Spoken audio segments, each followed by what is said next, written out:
میری زندگی کا مقصد تیرے دین کی سرفرازی، میں اسی لیے مسلمان، میں اسی لیے نمازی۔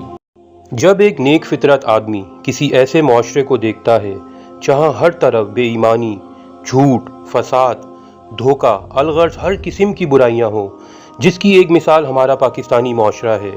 آپ خبریں دیکھ لیں، ایسی ظلم کی داستانیں سننے کو ملتی ہیں کہ دل کو یقین نہیں آتا کہ یہ انسانوں کا معاشرہ ہے۔ جب کوئی بھی نیک فطرت آدمی ایسے انسانی رویوں کو دیکھتا ہے تو اسے ایسا محسوس ہوتا ہے کہ انسانی ذات میں تو کوئی خیر ہے ہی نہیں، اس کا ایمان انسانیت سے ہی اٹھ جاتا ہے۔ اسی فلسفے کو قرآن کی سورہ 3 میں بیان کیا گیا ہے اور یہ اس کا حل بھی بتاتا ہے۔ یہ سورت 4 قسموں سے شروع ہوتی ہے: والتین والزیتون وطور سینین وہذا البلد الامین۔ قسم ہے انجیر کی، قسم ہے زیتون کی، قسم ہے کوہ طور کی، اور قسم ہے اس امن والے شہر یعنی مکہ کی۔ لقد خلقنا الانسان فی احسن تقویم، ہم نے انسان کو بہت اعلیٰ سانچے میں پیدا کیا ہے۔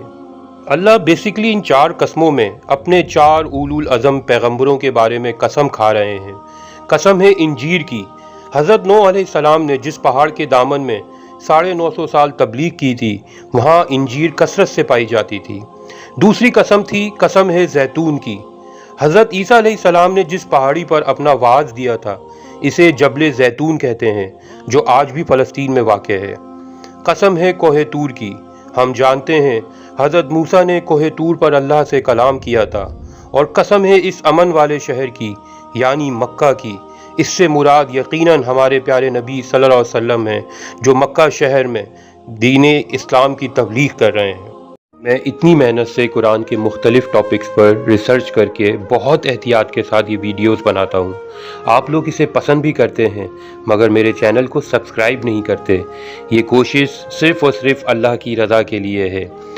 آپ اس کام میں میری مدد اس طرح کر سکتے ہیں کہ میرے چینل کو سبسکرائب کریں اور میری ویڈیو کو لائک اور شیئر ضرور کریں۔ اللہ پاک ہماری کوششوں کو ضرور قبول کریں گے۔ شکریہ۔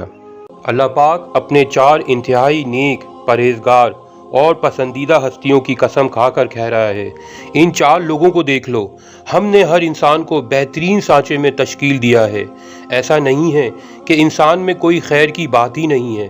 اللہ کے یہ اولو العزم پیغمبر اور ان کی ساری زندگی اس بات کی گواہ ہے کہ انسان اگر چاہے تو نیکی اور پرہیزگاری کے اعلیٰ مقامات پر بھی فائز ہو سکتا ہے۔ اس کے بعد اللہ پاک فرماتے ہیں ثم رددنہ اسفل سافلین، اس کے بعد ہم نے اسے لوٹا دیا نیچے والوں میں بھی سب سے نیچے والوں میں۔ یقیناً بہت سے انسان جب جبلی تقاضوں پر آتے ہیں تو جانوروں سے بھی بدتر ہو جاتے ہیں، اور اس کی زندہ مثال ہمیں اپنے معاشرے میں ملنے والی روز کی خبروں سے پتہ چلتی ہے۔ اس کے بعد اللہ پاک فرماتے ہیں الا الذین آمنوا وعملوا الصالحات فلہم اجر غیر ممنون، سوائے ان لوگوں کے جو ایمان لائے اور نیک عمل کیے، ان کے لیے نہ ختم ہونے والا اجر موجود ہے۔ انسانوں کی یہ دونوں قسمیں بتانے کے بعد اللہ پاک فرماتے ہیں فما یکذبک بعد بالدین الیس اللہ باحکم الحاکمین، تو اب تو کیوں جھٹلاتا ہے روز جزا کو یعنی قیامت والے دن کو؟ کیا اللہ سب حاکموں سے بڑا حاکم نہیں؟ یہ صورت اس بات پر ختم ہوتی ہے کہ اللہ کیا سب سے بڑا حاکم نہیں؟ کیا ان دونوں طرح کے لوگ اس کی حاکمیت میں نہیں آتے؟ کیا کوئی عام حاکم ان لوگوں کو جو اس کے تابعدار ہوں اور جو اس کے غدار ہوں ایک سا تصور کرتا ہے؟ کیا نیک لوگوں کو تحفے تحائف اور برے لوگوں کو سزائیں نہیں ملتی؟